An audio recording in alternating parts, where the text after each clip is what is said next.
Hai Sobat Tentang Kita, yuk pahami semua hal tentang kita. Sobat, saat ini bangsa Indonesia telah menikmati 76 tahun kemerdekaan ya. Namun, tahukah kamu ada peristiwa yang cukup penting loh di detik-detik sebelum kemerdekaan, di mana Soekarno pernah menolak untuk melakukan proklamasi kemerdekaan saat diminta oleh golongan muda. Kok bisa ya? Setelah ratusan tahun bangsa Indonesia dijajah, Soekarno malah menolak kemerdekaan. Oke, jadi gini. Pada tanggal 15 Agustus, setelah Jepang menyerah kepada sekutu, sebenarnya bangsa Indonesia sudah mendapatkan kesempatan untuk merdeka. Karena waktu itu, kondisi Indonesia dalam keadaan vacuum of power atau kekosongan kekuasaan.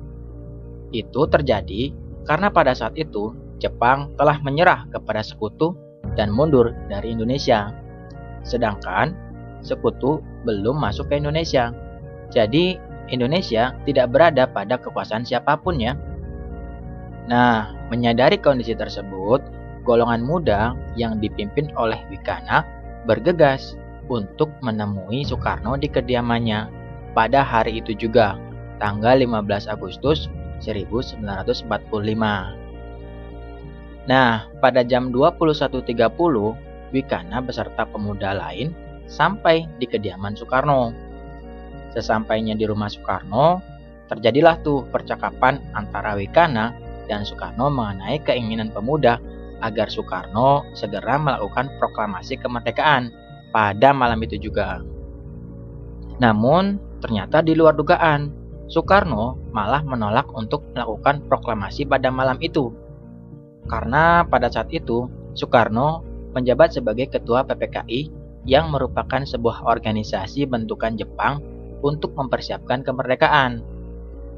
Soekarno menginginkan bahwa proklamasi kemerdekaan harus dibahas dulu dalam rapat PPKI, mengingat Soekarno adalah ketuanya.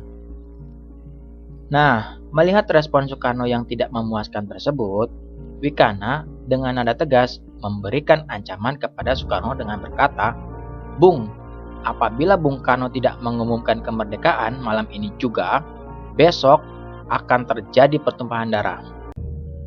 Mendengar ancaman tersebut, Soekarno tidak bergeming, malah justru Bung Karno bangkit dari duduknya sambil membuka kerah bajunya dan berkata, "Ini, gorok leher saya, seretlah saya ke pojok itu, lalu sudahilah. Saya tidak bisa melepas tanggung jawab saya sebagai ketua PPKI. Karena itu, saya akan tanyakan dulu kepada wakil-wakil PPKI besok." Sobat, sebenarnya sikap ini merupakan sikap kepemimpinan yang baik ya dari seorang Soekarno yang tegas dan bertanggung jawab meski apa yang diminta oleh pemuda sesuatu yang baik. Selain itu, salah satu alasan lain Soekarno menolak proklamasi pada saat itu adalah karena Soekarno sebenarnya masih ragu dengan berita bahwa Jepang telah menyerah. Bagaimana jika kabar itu salah? Justru malah akan mengacaukan perjuangan ya. Soalnya Soekarno dan PPKI bisa saja ditangkap Jepang karena dianggap pemberontakan dengan memproklamasikan kemerdekaan sementara Jepang masih berkuasa. Nah, ini menunjukkan bahwa betapa hati-hatinya Soekarno dalam berjuang agar jangan sampai salah langkah karena salah informasi. Nah, yuk kita kembali ke cerita tadi. Melihat reaksi Soekarno, Wikana terperanjat dan kaget, dan suasana di rumah Soekarno semakin memanas. Para pemuda gagal memaksa Soekarno melaksanakan proklamasi. Lalu setelah gagal, para pemuda yang kecewa tadi kemudian langsung meninggalkan rumah Soekarno dan berkumpul di Jalan Cikini nomor 71 di Jakarta pada pukul 00 ya, tanggal 16 Agustus 1945 untuk merencanakan penculikan Soekarno dan Hatta. Kemudian pada jam 4.30, golongan muda kembali ke rumah Soekarno dan ke rumah Hatta. Kali ini dipimpin oleh Soedanco Singgih dengan maksud untuk menculik Soekarno dan Hatta dan dibawa ke Rengas Dengklok. Tujuan penculikan itu dilakukan agar pemuda dapat menjauhkan Soekarno dan Hatta dari pengaruh Jepang yang ada di Jakarta.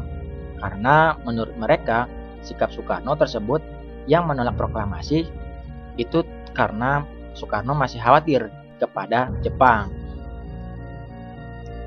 Nah, sesampainya di Rengas Dengklok, para pemuda kemudian kembali mendesak Soekarno agar mau memproklamasikan kemerdekaan di tempat itu juga.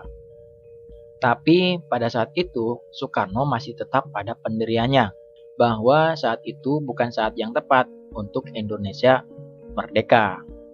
Nah, di tengah perdebatan, datanglah Ahmad Subarjo untuk meyakinkan kepada Soekarno bahwa sudah saatnya bangsa Indonesia merdeka.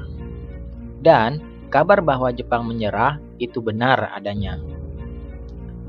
Lalu mendengar ucapan Ahmad Subarjo, akhirnya Soekarno bersedia melakukan proklamasi, tapi dengan syarat proklamasi dilakukan di Jakarta, bukan di Rengas Dengklok.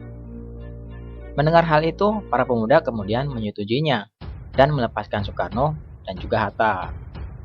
Setelah peristiwa itu, para tokoh kemudian merumuskan teks proklamasi di Rumah Laksamana Maeda di Jakarta pada 16 Agustus 1945. Kemudian esoknya, teks proklamasi tersebut dibacakan tepat pada jam 10.00 tanggal 17 Agustus 1945 di kediaman Soekarno di Jalan Pegangsaan Timur nomor 56 Jakarta. Nah, itulah bagaimana perjuangan para tokoh dan pemuda di detik-detik kemerdekaan. Ingat ya, jas merah. Jangan sekali-sekali melupakan sejarah. Semoga bermanfaat. Sampai jumpa di video berikutnya.